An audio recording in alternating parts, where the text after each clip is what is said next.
ਪਿਆਰੇ ਬੱਚਿਓ, ਜਿਵੇਂ ਕਿ ਤੁਹਾਨੂੰ ਪਤਾ ਹੈ ਵੀ ਨੈਕਸਟ ਵੀਕ ਤੁਹਾਡਾ ਪੰਜਾਬ ਅਚੀਵਮੈਂਟ ਸਰਵੇ 2020 ਦਾ ਟੈਸਟ ਹੋਣ ਜਾ ਰਿਹਾ ਹੈ, ਜਿਹਦੇ ਵਿੱਚ ਸਾਰੇ ਵਿਸ਼ਿਆਂ ਦੇ ਟੈਸਟ ਹੋਣਗੇ। ਉਸ ਸੰਬੰਧੀ ਕੱਲ੍ਹ ਮਿਤੀ 19 ਅਗਸਤ ਨੂੰ ਤੁਹਾਨੂੰ ਇੱਕ ਔਨਲਾਈਨ ਕੁਇਜ਼ ਆਈ ਸੀ।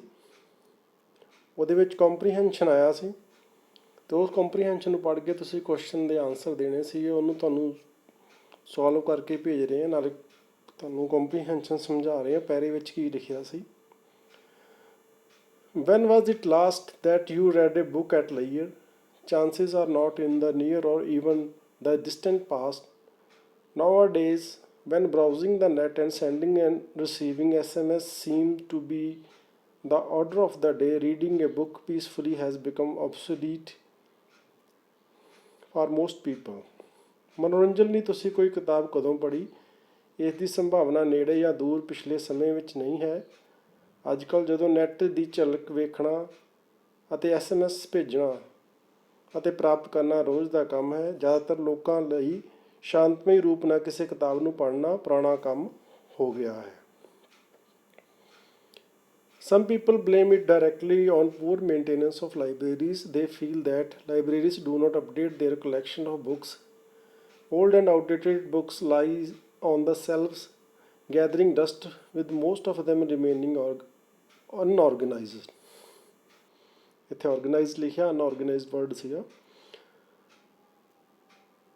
ਕੁਝ ਲੋਕ ਇਸ ਦਾ ਦੋਸ਼ ਮਾੜੇ ਲਾਇਬ੍ਰੇਰੀ ਦੇ ਪ੍ਰਬੰਧ ਨੂੰ ਮੰਨਦੇ ਹਨ। ਉਹਨਾਂ ਦਾ ਵਿਚਾਰ ਹੈ ਕਿ ਲਾਇਬ੍ਰੇਰੀ ਨੂੰ ਅਪਡੇਟ ਨਹੀਂ ਕੀਤਾ ਜਾਂਦਾ। ਪੁਰਾਣੀਆਂ ਅਤੇ ਆਊਟਡੇਟਿਡ ਕਿਤਾਬਾਂ ਲਾਇਬ੍ਰੇਰੀ ਦੀਆਂ ਸੈਲਫਾਂ 'ਤੇ ਅਸੰਗਠਿਤ ਪਈਆਂ ਹੁੰਦੀਆਂ ਹਨ। Libraries in turn blame it on the lack of staff and funds from the government. Many people also blame this decline in reading habit on hectic lifestyle. They feel that people read only for professional and monetary purposes, and the concept of reading for moral value, addition, or even pleasure has become an outdated concept. ਇਸ ਦਾ ਦੋਸ਼ staff ਦੀ ਘਾਟ ਅਤੇ ਸਰਕਾਰ ਵੱਲੋਂ fund ਨਾ ਦਿੱਤੇ ਜਾਣਾ ਮੰਨਿਆ ਜਾ ਰਿਹਾ ਹੈ। ਕੁਝ ਲੋਕ ਇਹ ਵੀ ਦੋਸ਼ ਲਗਾਉਂਦੇ ਹਨ ਕਿ ਇਨਸਾਨ ਦੇ ਜ਼ਿਆਦਾ ਬਿਜ਼ੀ ਹੋਣ ਕਾਰਨ ਉਹਨਾਂ ਦੀ ਰੁਚੀ ਲਾਇਬ੍ਰੇਰੀ ਵਿੱਚ ਘਟ ਰਹੀ ਹੈ। ਉਹ ਇਹ ਮਹਿਸੂਸ ਕਰਦੇ ਹਨ ਕਿ ਕਿਤਾਬਾਂ ਨੂੰ ਪੜ੍ਹਨਾ ਅਤੇ ਪੈਸੇ ਕਮਾਉਣ ਲਈ ਜ਼ਰੂਰੀ ਮੰਨਿਆ ਜਾਂਦਾ ਹੈ, ਨਾ ਕਿ ਨੈਤਿਕ ਕਦਰਾਂ ਕੀਮਤਾਂ ਜਾਂ ਆਨੰਦ ਲਈ। Parents of young children feel that the mounting pressure in school and tuition drives children away from reading. Teachers blame it on television, internet and video games. ਬੱਚਿਆਂ ਦੇ ਮਾਂ-ਬਾਪ ਇਹ ਮਹਿਸੂਸ ਕਰਦੇ ਹਨ ਕਿ ਸਕੂਲ ਅਤੇ ਟਿਊਸ਼ਨ ਦੇ ਕਾਰਨ ਬੱਚੇ ਕਿਤਾਬਾਂ ਤੋਂ ਦੂਰ ਜਾ ਰਹੇ ਹਨ। ਅਧਿਆਪਕ ਇਸ ਦਾ ਦੋਸ਼ ਟੈਲੀਵਿਜ਼ਨ, ਇੰਟਰਨੈਟ ਅਤੇ ਵੀਡੀਓ ਗੇਮਾਂ 'ਤੇ ਲਗਾਉਂਦੇ ਹਨ। Children feel that their parents and teachers are so worried about their future that they discourage them from reading anything other than textbooks. Sadly, we all fail to understand that for the all-round development of an individual, reading habits is essential. ਬੱਚੇ ਮਹਿਸੂਸ ਕਰਦੇ ਹਨ ਕਿ ਉਹਨਾਂ ਦੇ ਮਾਂ-ਪਿਓ ਅਤੇ ਅਧਿਆਪਕ ਉਹਨਾਂ ਦੇ ਭਵਿੱਖ ਬਾਰੇ ਇੰਨੇ ਚਿੰਤਿਤ ਹਨ ਅਤੇ ਉਹ ਉਹਨਾਂ ਨੂੰ ਸਿਲੇਬਸ ਤੋਂ ਇਲਾਵਾ ਹੋਰ ਕਿਤਾਬਾਂ ਪੜ੍ਹਨ ਤੋਂ ਰੋਕਦੇ ਹਨ। ਅਫਸੋਸ ਦੀ ਗੱਲ ਹੈ ਕਿ ਅਸੀਂ ਸਾਰੇ ਇਹ ਸਮਝਣ ਵਿੱਚ ਅਸਫਲ ਹਾਂ ਕਿ ਬੱਚਿਆਂ ਦੇ ਵਿਕਾਸ ਲਈ ਕਿਤਾਬਾਂ ਦਾ ਪੜ੍ਹਨਾ ਬਹੁਤ ਜ਼ਰੂਰੀ ਹੈ।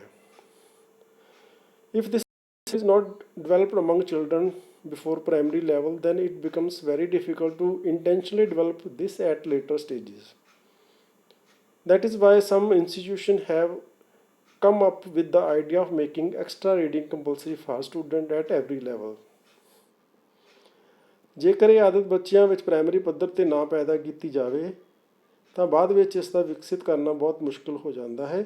ਇਹੀ ਕਾਰਨ ਹੈ ਕਿ ਕੁਝ ਸੰਸਥਾਵਾਂ ਵਿਦਿਆਰਥੀਆਂ ਲਈ ਵਾਧੂ ਪੜ੍ਹਨ ਨੂੰ ਲਾਜ਼ਮੀ ਵਿਸ਼ਾ ਬਣਾਉਣ ਦਾ ਵਿਚਾਰ ਲੈ ਕੇ ਆਈਆਂ ਹਨ। We must understand that reading is not a diversion from studies or other daily life tasks. Rather, it helps in developing concentration, general knowledge, and even patience. ਸਾਨੂੰ ਇਹ ਸਮਝਣਾ ਚਾਹੀਦਾ ਹੈ ਕਿ ਪੜ੍ਹਨਾ ਅਧਿਐਨ ਜਾਂ ਹੋਰ ਰੋਜ਼ਮਰਰਾ ਦੇ ਜੀਵਨ ਦੇ ਕੰਮਾਂ ਤੋਂ ਭਟਕਣਾ ਨਹੀਂ ਹੈ।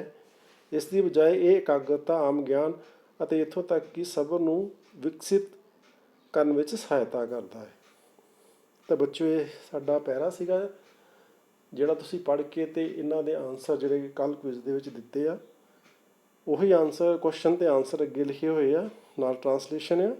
According to the writer people this day read only, answer ਅੱਗੇ ਆ ਵੀ ਲੋਕੀ ਅੱਜ ਕੱਲ੍ਹ ਕੀ ਪੜ੍ਹਦੇ ਆ, ਕਾਹਦੇ ਲਈ ਪੜ੍ਹਦੇ ਆ। Inculcating moral values, player and hobby, professional purposes, taking tuitions. ਥੱਲੇ ਪੰਜਾਬੀ 'ਚ ਲਿਖਿਆ ਬੱਚਿਓ, ਜਿਹੜੀ ਚੀਜ਼ ਤੁਹਾਨੂੰ ਨਹੀਂ ਅੰਡਰਸਟੈਂਡ ਹੋਵੇ ਉਹਦੇ ਵਾਸਤੇ ਆਨਸਰ ਇਹਦਾ ਰੈੱਡ ਦੇ ਵਿੱਚ ਆਲਰੇਡੀ ਮਾਰਕ ਕੀਤਾ ਹੋਇਆ, ਪ੍ਰੋਫੈਸ਼ਨਲ ਪਰਪਸਿਸ, ਯਾਨੀ ਲੋਕ ਕਿਤਾਬਾਂ ਪੜ੍ਹਦੇ ਆ ਸਿਰਫ ਪੈਸਾ ਕਮਾਉਣ ਦੇ ਲਈ, ਠੀਕ ਹੈ, ਨਾ ਕਿ ਨੈਤਿਕ ਕਦਰਾਂ ਕੀਮਤਾਂ ਲਈ ਜਾਂ ਖੁਸ਼ੀ ਸ਼ੌਂਕ ਜਾਂ ਹੋਰ ਕਿਸੇ ਚੀਜ਼ ਦੇ ਲਈ। ਸੈਕਿੰਡ ਕੁਐਸਚਨ ਹੈ, according to the text libraries feel that they are poorly maintained because, ਵੀ ਲਾਇਬ੍ਰੇਰੀ ਇਹ ਮਹਿਸੂਸ ਕਰਦੀਆਂ ਹਨ ਵੀ ਸਾਡੇ ਪ੍ਰਬੰਧ ਮਾੜੇ ਹਨ, ਕਿਉਂ। ਬੁੱਕਸ ਗੈਟ ਆਊਟਡੇਟਿਡ ਵੈਰੀ ਸੂਨ, ਕਿਉਂਕਿ ਕਿਤਾਬਾਂ ਜਿਹੜੀਆਂ ਉਹ ਜਦ ਤੱਕ ਨਵੀਆਂ ਬਾਰ-ਬਾਰ ਨਾ ਆਉਂਦੀਆਂ ਨਾ ਤਦ ਤੱਕ ਜਿਹੜੇ ਆ ਪੜ੍ਹਨ ਵਾਲੇ ਵੀ ਨਹੀਂ ਆਉਂਦੇ, ਠੀਕ ਹੈ ਜੀ। Books shelf are dusty, it is difficult to organise book, there is scarcity of stock. ਬਾਕੀ ਕੰਮ ਜਿਹੜੇ ਸਾਰੇ ਉਹ ਮੈਨੇਜ ਕੀਤੇ ਜਾ ਸਕਦੇ ਆ, ਪਰ ਕਿਤਾਬਾਂ ਹਰ ਵਾਰ ਨਵੀਆਂ ਚਾਹੀਦੀਆਂ ਹੁੰਦੀਆਂ, ਠੀਕ ਹੈ ਜੀ। ਥੱਲੇ ਪੰਜਾਬੀ 'ਚ ਟਰਾਂਸਲੇਟ ਕੀਤਾ ਹੋਇਆ, ਕਿਤਾਬਾਂ ਪੁਰਾਣੀਆਂ ਹੋ ਜਾਂਦੀਆਂ ਹਨ, ਅਲਮਾਰੀਆਂ 'ਚ ਮਿੱਟੀ ਨਾਲ ਭਰੀਆਂ ਹੁੰਦੀਆਂ, ਪ੍ਰਬੰਧ ਕਰਨਾ ਮੁਸ਼ਕਿਲ ਹੈ, ਸਟਾਫ ਦੀ ਘਾਟ ਹੈ। ਤੀਸਰਾ ਕੁਐਸਚਨ ਹੈ, the objective of making extra reading is compulsory to, answer ਦਿੱਤਾ ਹੋਇਆ ਗ੍ਰੀਨ ਕਲਰ ਦੇ ਵਿੱਚ, develop reading habit at elementary level, ਯਾਨੀ ਜੇ ਬੱਚਿਆਂ ਨੂੰ ਪ੍ਰਾਇਮਰੀ ਲੈਵਲ ਦੇ ਉੱਤੇ ਇਹ ਆਦਤ ਪਾ ਦਿੱਤੀ ਜਾਵੇ ਕਿਤਾਬਾਂ ਪੜ੍ਹਨ ਦੀ, ਅਤੇ ਅੱਗੇ ਵੀ ਉਹ ਕਾਇਮ ਰਹਿੰਦੀ ਆ। ਹੋਰ ਆਪਸ਼ਨ ਵੀ ਹੈਗੇ, help children score better in exam, inculcate moral values, make student aware citizens. ਉਹ ਵੀ ਕੁਛ ਵਿਚਾਰ ਅੱਛੇ ਆ, ਪਰ ਸਭ ਤੋਂ ਇੰਪੋਰਟੈਂਟ ਜਿਹੜਾ ਆ ਉੱਪਰ ਆ, ਠੀਕ ਹੈ ਜੀ। ਫੋਰਥ ਕੁਐਸਚਨ ਹੈ, which of the following is stated as a reason for the decline in reading habits, ਪੜ੍ਹਨ ਦੀ ਆਦਤ ਜਿਹੜੀ ਆ ਕਿਉਂ ਘਟ ਰਹੀ ਆ। ਨੈਗਲੈਕਟ ਆਫ ਲਾਇਬ੍ਰੇਰੀਜ਼, ਲਾਇਬ੍ਰੇਰੀਆਂ ਦੀ ਅਣਦੇਖੀ, ਬਿਜ਼ੀ ਡੇਲੀ ਰੂਟੀਨ, ਸਾਡਾ ਕੰਮਕਾਰ ਵਿੱਚ ਅਸੀਂ ਬਿਜ਼ੀ ਰਹਿੰਦੇ ਹਾਂ, ਐਕਸਟਰਾ ਰੀਡਿੰਗ ਟੈਕਸਟ ਜ਼ਿਆਦਾ ਪੜ੍ਹਦੇ ਹਾਂ, ਚੇਂਜਿੰਗ ਮੋਰਲ ਵੈਲਿਊਜ਼, ਕਦਰਾਂ ਕੀਮਤਾਂ ਨੂੰ ਬਦਲ ਰਹੀਆਂ ਆ, ਠੀਕ ਹੈ ਨਾ। ਅਤੇ ਉਹ ਜਿਹੜਾ ਹੈ ਆਨਸਰ ਸਾਡਾ ਬਲਿਊ ਵਾਲਾ ਆ, D, changing moral values. Fifth question ਹੈ, which of the following statement is not implied in the passage, ਵੀ ਕਿਹੜੀ ਚੀਜ਼ ਇਸ ਪੈਸੇਜ ਵਿੱਚ ਨਹੀਂ ਢੁਕਦੀ। Extra reading is a distraction from studies, reading can help to increase concentration, pressure of studies keeps children away from reading, reading habits should be developed quite early in life। ਵਾਧੂ ਪੜ੍ਹਨਾ ਅਧਿਐਨ ਨੂੰ ਭਟਕਾਉਂਦਾ ਹੈ, ਇਹ ਜਿਹੜੀ ਸਟੇਟਮੈਂਟ ਇਹਦੇ ਵਿੱਚ ਨਹੀਂ ਹੈਗੀ, ਕਿਉਂਕਿ ਉਹਨਾਂ ਇਹਦੇ ਵਿੱਚ ਇਹ ਕਿਹਾ ਗਿਆ ਹੈ ਵੀ ਵਾਧੂ ਪੜ੍ਹਨ ਦੇ ਨਾਲ ਜਿਹੜੀ ਕੰਸਨਟ੍ਰੇਸ਼ਨ ਬਣੀ ਰਹਿੰਦੀ ਹੈ ਅਤੇ ਬੰਦਾ ਵਧੀਆ ਕੰਮ ਕਰਦਾ ਹੈ, ਠੀਕ ਹੈ। ਬਾਕੀ ਹੋਰ ਵੀ ਆਪਸ਼ਨ ਹੈਗੇ। ਸਿਕਸਥ ਹੈ, filling the blanks with suitable prepositions. ਅੱਗੇ ਪ੍ਰੈਪੋਜੀਸ਼ਨ ਆ ਗਈ ਹੈ, this book is lying dash the table. ਚਾਰ ਆਪਸ਼ਨ ਹੈਗੇ, ਫॉर, ਟੂ, ਔਨ, ਐਟ, ਤਾਂ ਆਨਸਰ ਹੈਗਾ on. Filling the blank with suitable determiner, dash of them don't have their identity cards, more, many, much, little।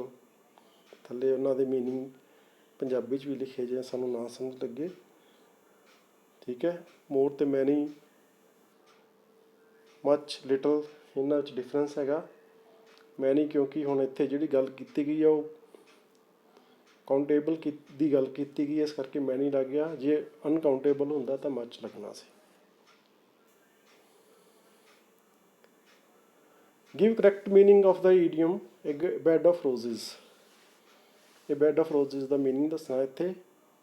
An altogether agreeable position on account of valuable things, none।